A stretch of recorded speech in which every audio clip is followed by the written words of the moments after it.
그것만이 옳다라는 걸 내려놔봐요. 그래서 제가 건넜거든 배를 놔라 그랬어요. 만약에 강을 건너는데 강 건널 때 배는 얼마나 유용한 도구예요, 그죠? 우리가 헤엄치면서 올 수 없는 곳을 배를 타고 오는데 강을 건넌 후에도 배를 잡고 있으면 어떻게 돼요? 배를 치고 가야 되나요? 끌고 가야 되나요? 이고 가야 되나요? 너무나 힘들다. 그래서 배는 놓고 가는 거예요. 그렇기 때문에 우리들이 살아가면서도 그런 가치 기준과 어떤 관념과 이런 것들을 시적절하게 탕밖에 사용하면 놓고 가자. 그 말씀을 드리려고 하는 거예요. 그래서 우리가 왜 상에 가려는 걸까 생각을 해봤더니 크게는 두 가지더라고요. 간단하게 말하자면 몰라서 아주 단순하죠? 몰라서 그리고 또 하나는 못 봐서 두 가지예요. 크게는. 그래서 우리가 모른다. 우리가 얼마나 모르냐를 우리가 알게 되면은 그 관념과 상이 있기는 있어도 강력하지는 않을 수 있어요. 보시게요. 뭘 모르냐? 이 세상은 보이는 세계와 보이지 않는 세계가 있어요. 보이는 세계는 얼마나 일부분이에요. 그렇죠? 일본 요즘 상황 계속 보시죠. 저도 처음에는 회장님을 통해서 뉴스를 듣고 다음에는 인터넷에 기사를 읽고 그랬더니 그걸로 약해가지고 제가 오케스트라를 다운받아가지고 이제 하루에 한 번씩 매일 뉴스를 보고 있어요. 그랬더니 보니까 느낌이 많이 다르더라고요.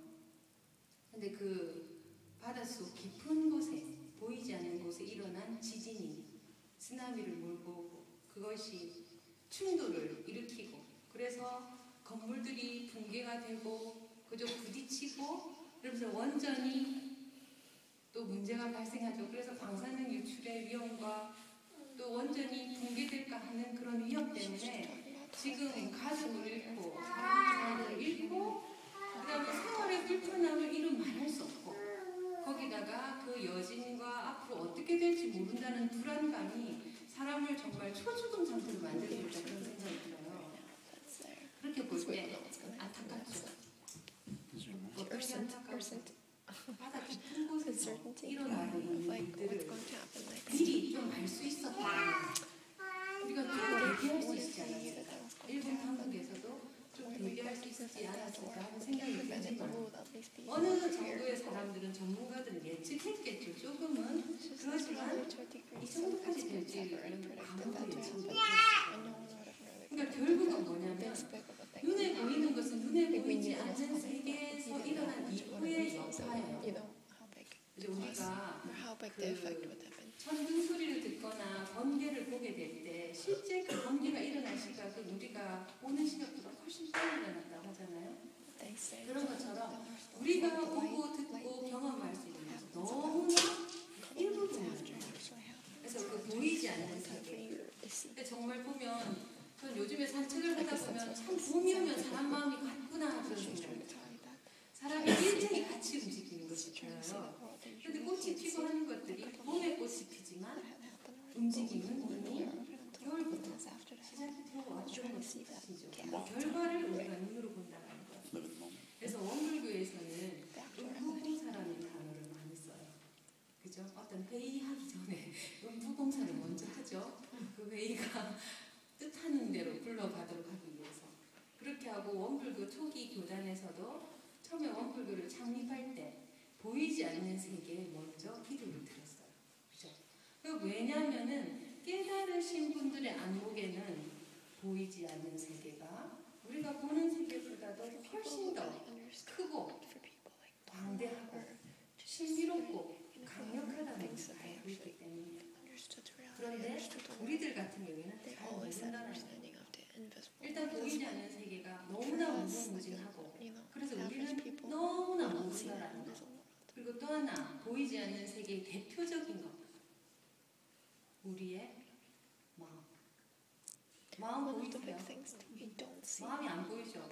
보이는 듯 하다가 이 마음이 얼마나 속임수를 많이 치는지. 그래서 그런 얘기 많이 해요. 우리 친구들끼리는 이 마음에 속지 마라. 마음이 얼마나 교묘한지 모른다. 자존심 그죠? 자격지심 때문에 스트레스 받고 열등감 받으면서 남들이 자기 무시하는 거예요. 네, 이 마음이라는 것은 굉장히 오묘해가지고 내 마음이지만은 내가 내 마음 몰라요. 왜냐하면은 눈에 보이면 마음이 좀 삐뚤어졌구나, 마음이 좀 토라졌구나, 마음이 옆으로 가고 있구나 이렇게 알 수 있는데 이 보이지 않기 때문에 이것이 어느 방향으로 뛰고 있는지 너무 근데 중요한 것은 마음은 다 통해요. 그래서 내 마음을 알면 내 마음을 알 수 있어요. 그래서 모든 성인들이 자기 마음을 먼저 들어요. 그런데 우리는 그 마음에 대해서 아직까지 너무 잘 모른다. 그래서 결국은 보이지 않는 세계가 얼마나 무궁무진한가. 그런데 과연 우리가 알고 있는 것이 전부이냐? 꼭 그래야 돼. 절대 안 돼. 이런 상을 지어서 되겠느냐 그 말이에요. 그렇기 때문에 꼭 그래야 한다. 절대 안 된다. 여기에 조금 여유로운 그런 생각을 가질 필요가 있겠다는 생각이 듭니다. 그리고 두 번째로 우리가 몰라서라고 했는데 첫 번째는 보이지 않는 세계로 우리가 모르고 두 번째로는 내 경험과 안목의 한계 때문에 몰라요. 그러니까 뻔히 보이는 세계라 하지만은 우리가 알 수 있는 세계가 너무나 한정돼요.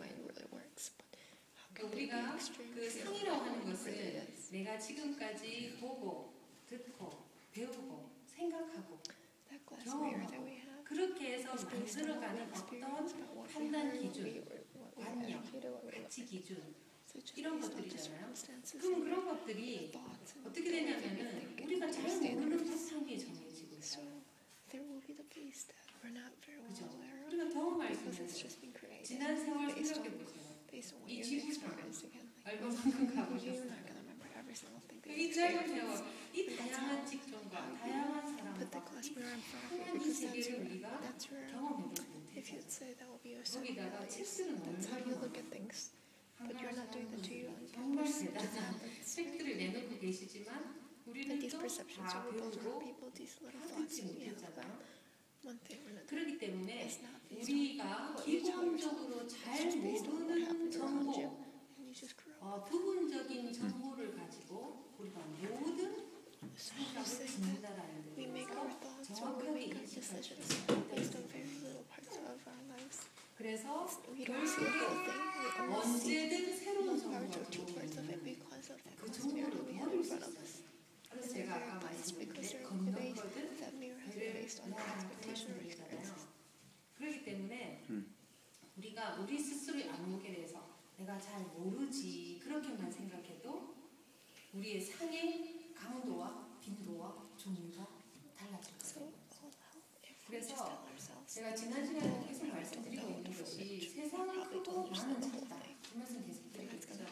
그리고 우리가 경험하는 이 세계는 너무나 짧은 시간을 갖고 있는